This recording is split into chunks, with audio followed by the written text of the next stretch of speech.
They laughed when Captain Riley Thompson walked toward the Apache helicopter, saying women weren't built for combat flying. But when 500 soldiers were trapped behind enemy lines in the largest military disaster in decades, she was about to prove that the most dangerous pilot in the sky doesn't need to be a man. Meet Captain Riley Thompson, 31 years old, steel blue eyes that could cut through fog, short auburn hair that never seemed out of place even after 12-hour flights, and hands that could make an Apache helicopter dance through missile fire like a deadly ballet. She stood 5 feet 6 inches tall, weighed 135 pounds, and could outfly pilots twice her size with half the ego. But none of that mattered to the man at Fort Liberty Army Base in North Carolina. To them, she was still just the woman pilot, a curiosity, an experiment, a political correctness checkbox that the Pentagon had forced on real warriors.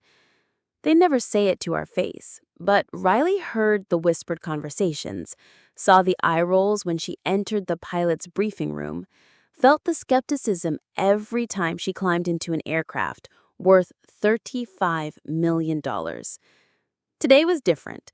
Today, everything she'd trained for, everything she'd endured, every doubt she'd faced was about to be tested in the most catastrophic way possible. The emergency klaxon began wailing at 0547 hours, cutting through the pre-dawn silence like a knife. Riley was already awake, going through her morning routine in the small quarters she kept meticulously organized. Coffee, weather reports, equipment checks, the same rituals she'd followed for 8 years of military service. All pilots to the briefing room immediately. This is not a drill. The voice over the intercom carried an urgency that made Riley's stomach tighten. She'd heard that tone before during her deployment in Syria when everything went sideways in 30 seconds. She grabbed her flight suit and ran. The briefing room was chaos. 12 pilots crowded around a large tactical display showing satellite imagery that made everyone's blood run cold. Colonel Marcus Hayes, the squadron commander, looked like he'd aged 10 years in the past hour. "Listen up," Hayes barked. At approximately 0430 hours, Bravo Battalion was conducting a routine patrol near the contested zone when they walked into the largest enemy ambush we've seen in 5 years. 500 soldiers, an entire battalion, are pinned down in a valley with no ground-based extraction possible. The room fell silent, except for the hum of electronics and the distant sound of helicopters spinning up on the flight line. "The enemy has moved surface-to-air missiles into the surrounding hills," Hayes continued, pointing to the display. "We've lost 2 Chinook helicopters and a Black Hawk in the past 90 minutes trying to get our people out. The weather is deteriorating rapidly. We've got incoming storm systems that will make flying impossible within the next 4 hours." Captain Jake Morrison, the squadron's most experienced pilot, raised his hand.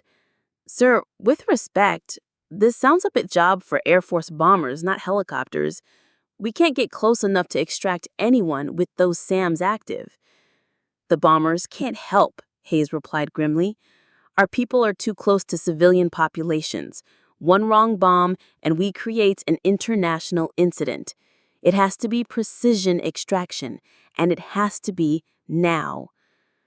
Riley studied the tactical display while the other pilots discussed approach vectors and weapons loadouts.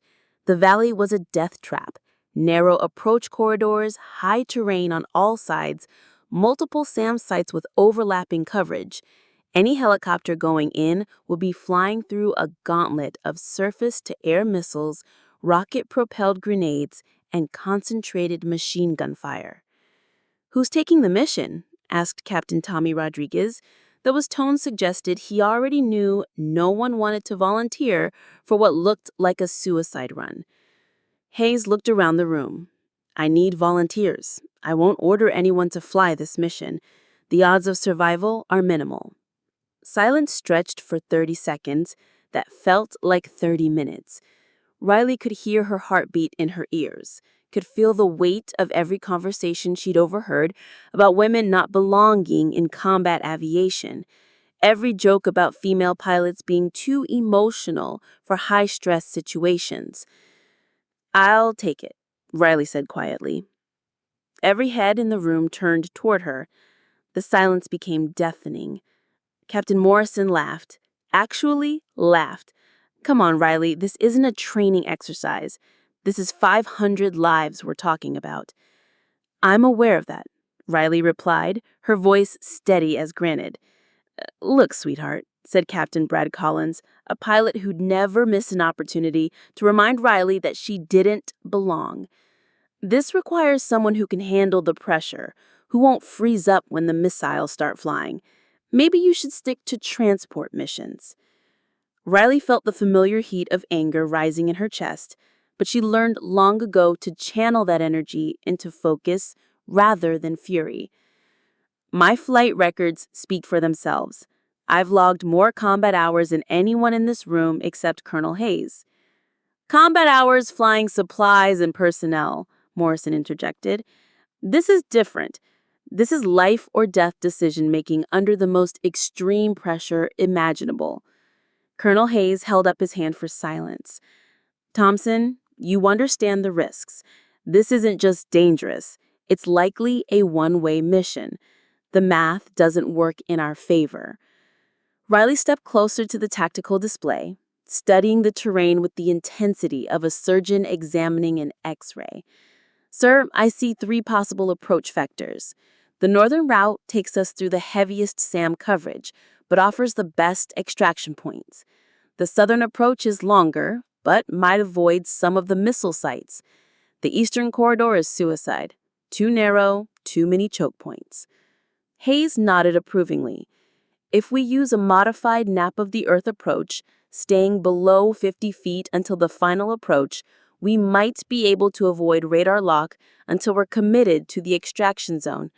The Apache's countermeasures package should give us a fighting chance against shoulder-fired missiles." "And when you get to the LZ," asked Morrison, "how exactly do you plan to extract 500 soldiers with one helicopter?" Riley had been thinking about that exact problem. Multiple preps, fast insertions and extractions, land, load as many as possible, get out, repeat.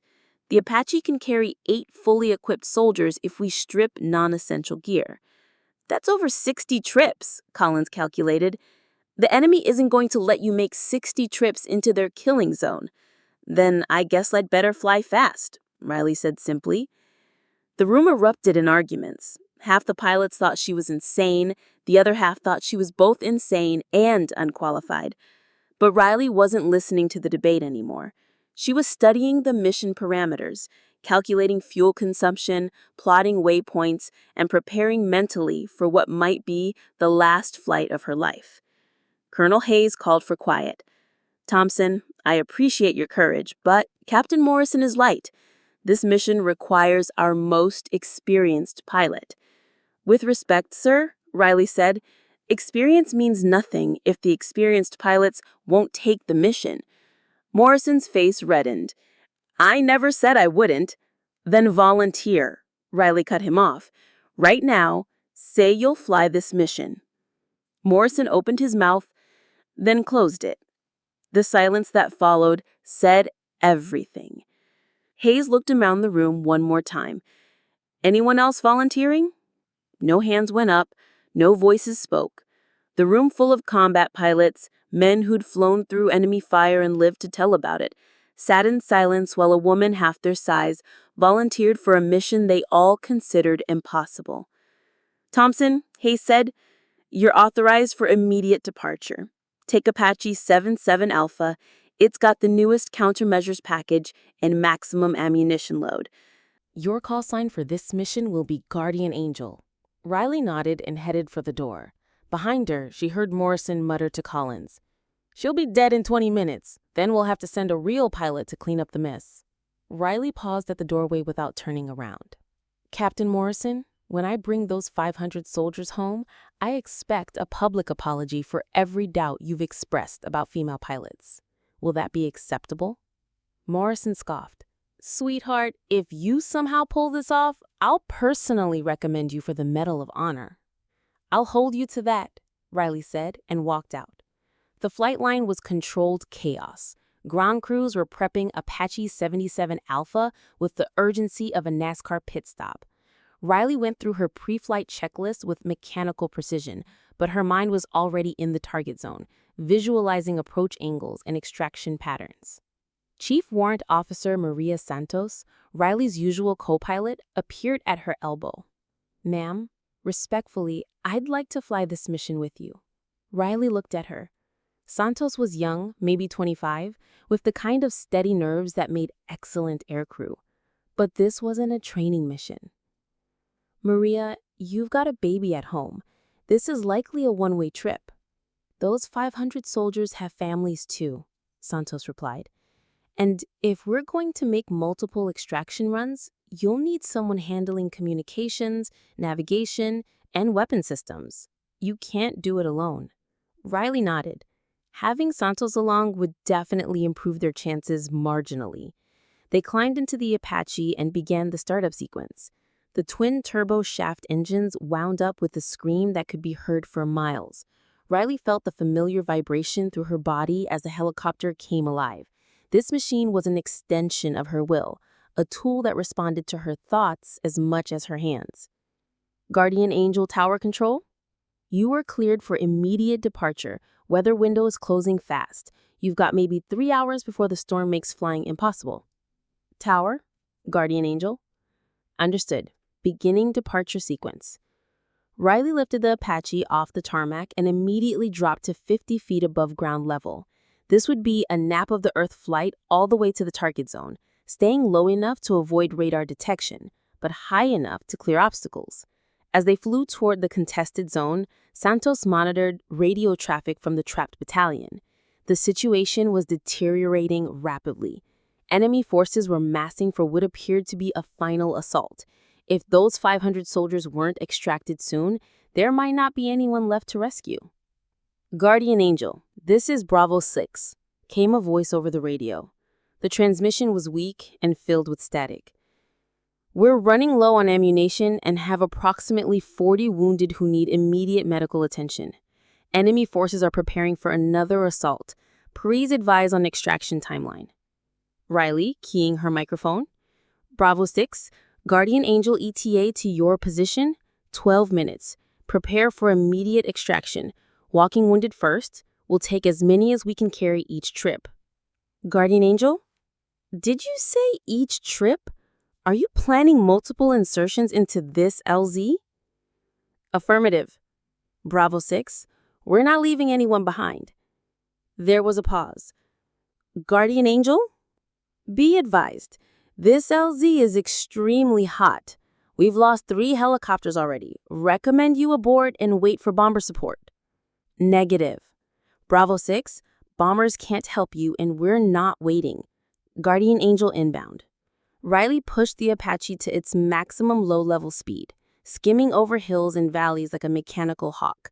The landscape blurred past at 150 miles per hour, trees and buildings flashing by in a green-brown smear. Contact, Santos announced, her voice tight with concentration. I've got multiple radar signatures ahead. Looks like 3 SAM sites with overlapping coverage of the target valley. Riley banked left, following a river valley that would take them around the northernmost missile site. Time to target? 8 minutes. Weather's getting worse. I'm seeing lightning ahead. The first missiles came without warning. Riley saw the smoke trail streak past the cockpit before she heard Santos's urgent call. Missiles inbound! Breaking left, Riley threw the Apache into a violent evasive maneuver, pulling G-forces that pressed her into her seat like a giant hand. The helicopter bucked and twisted through the air while Santos deployed countermeasures, chaff and flares designed to confuse incoming missiles. 2 more launches. They've got a lock. Riley dropped the Apache into a narrow canyon, flying between rock walls with maybe 10 feet of clearance on each side. The missiles, unable to follow the helicopter's sudden change in direction, impacted harmlessly against the canyon walls. That's why we fly low, Riley muttered, bringing the helicopter back to operational altitude. They cleared the canyon and saw the target valley spread out before them. It looks like a vision of hell. Smoke from burning vehicles, tracer fire crisscrossing the sky, explosions sending dirt and debris hundreds of feet into the air. And in the middle of all that, 500 American soldiers fighting for their lives. Guardian Angel, be advised LZ is under direct fire. We'll cop smoke to mark our position. Riley saw the purple smoke grenade bloom in a small clearing about the size of a basketball court. Enemy positions on the surrounding hills immediately shifted their fire toward the smoke, turning the landing zone into a maelstrom of bullets and RPG rounds. Santos, I need you to suppress those positions on the eastern ridge. Roger, engaging targets.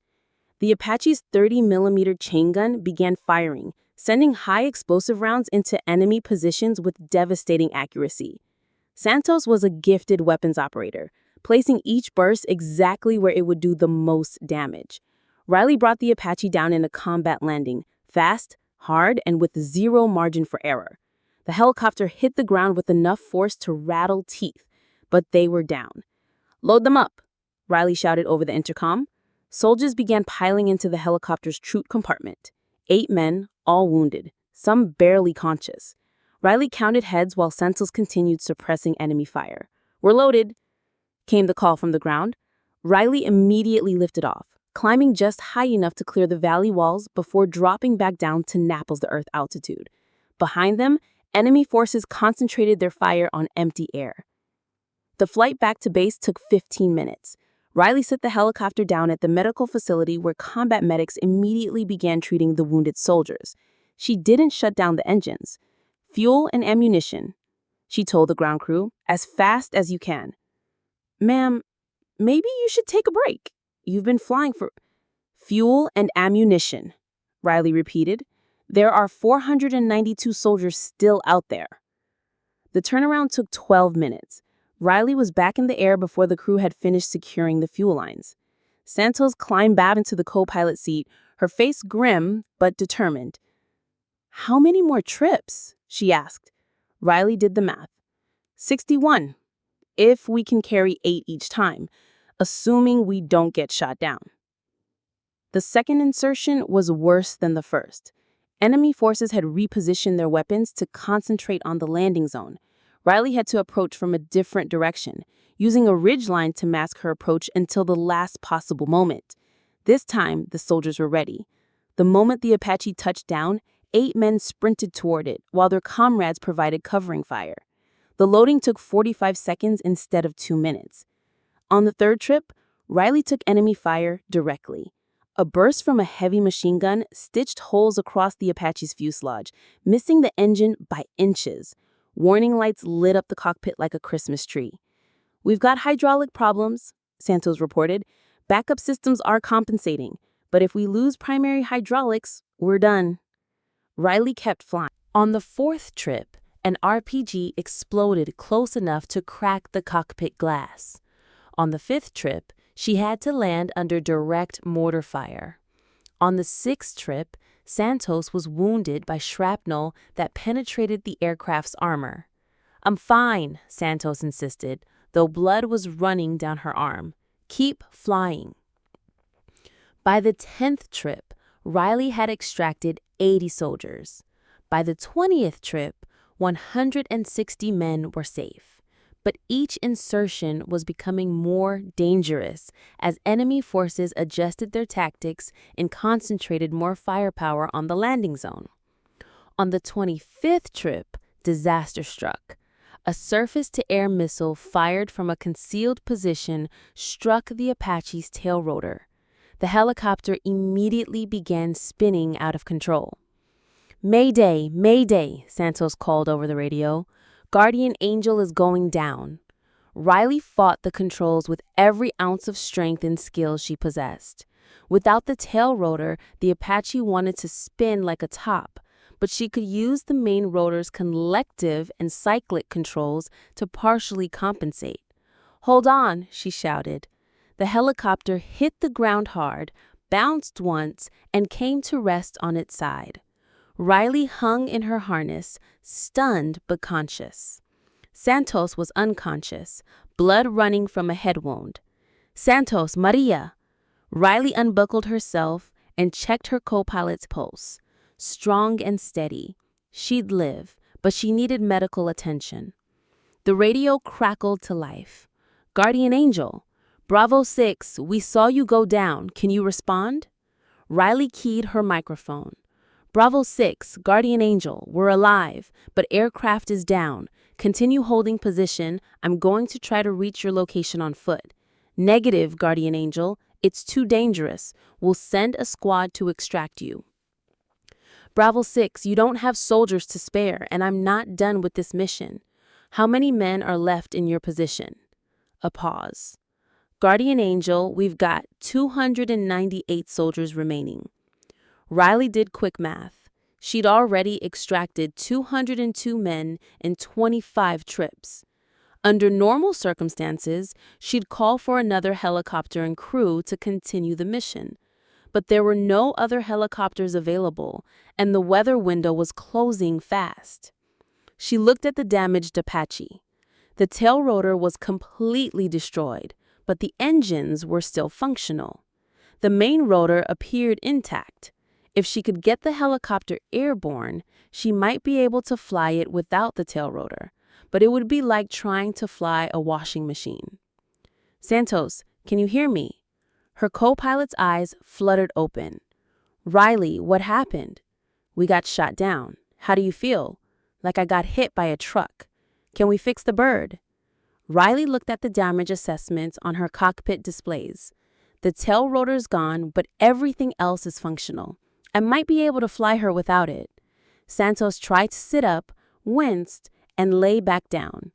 Flying without a tail rotor is impossible. The torque will spin us like a top.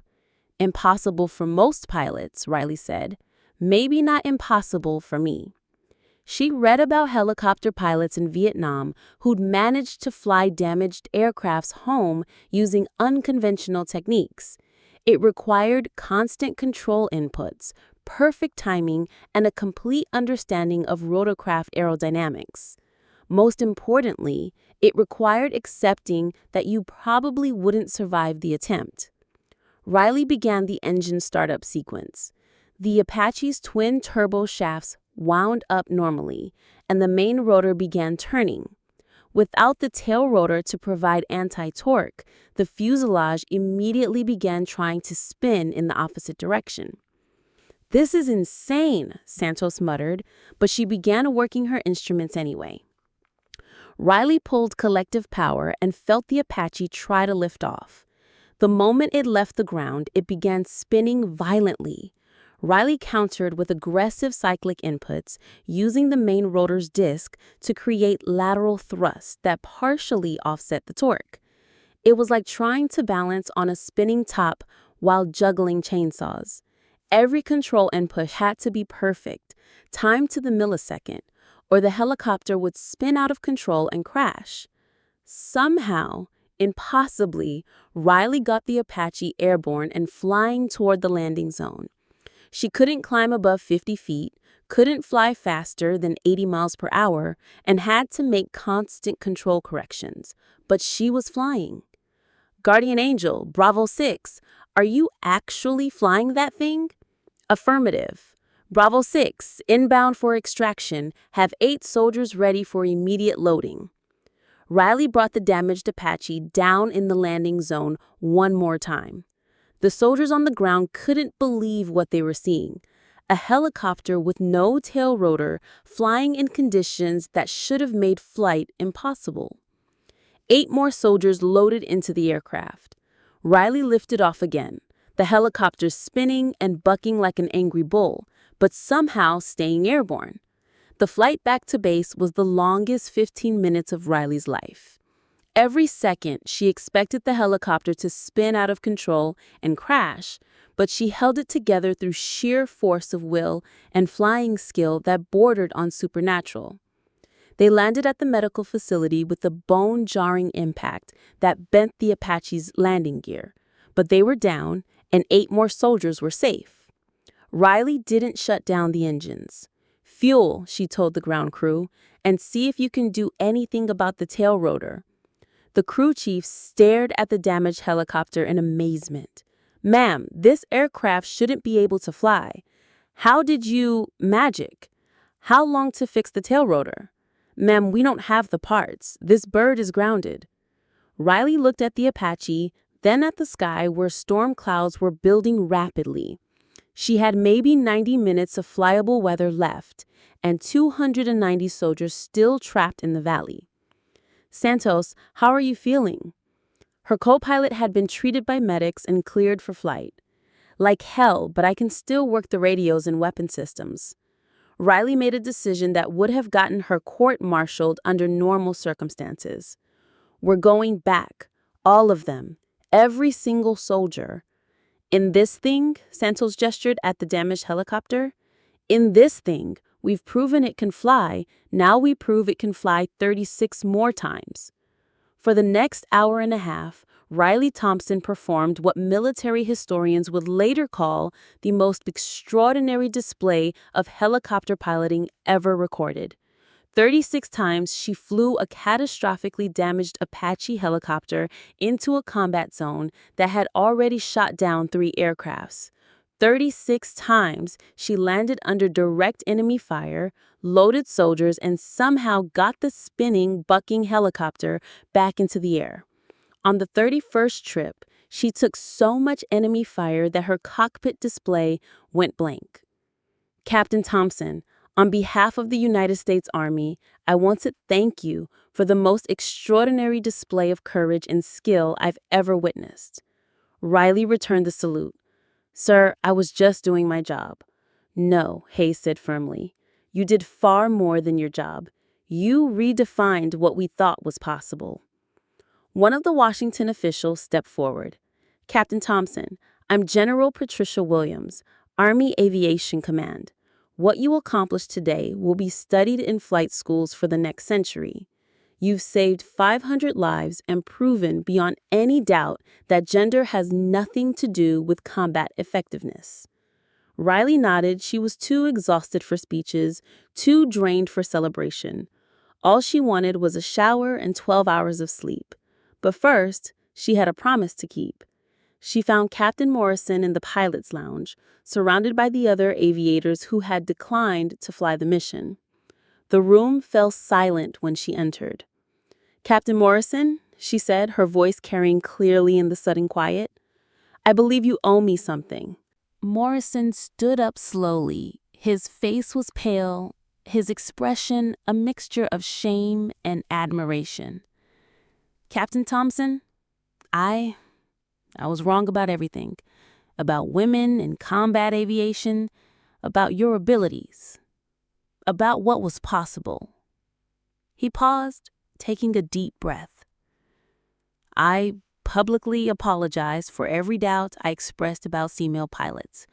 You've proven that courage, skill, and determination have nothing to do with gender." Riley nodded. "Apology accepted. And Captain Morrison?" "Yes, ma'am." "I'll be expecting that Medal of Honor recommendation you promised." Morrison smiled for the first time that day. "Already written, ma'am. Already written." 3 months later, Captain Riley Thompson stood in the Rose Garden of the White House, wearing her dress uniform and receiving the Medal of Honor from the President of the United States. The citation read in part, "For conspicuous gallantry and intrepidity at the risk of her life, above and beyond the call of duty, while serving as pilot of an Apache helicopter during combat operations.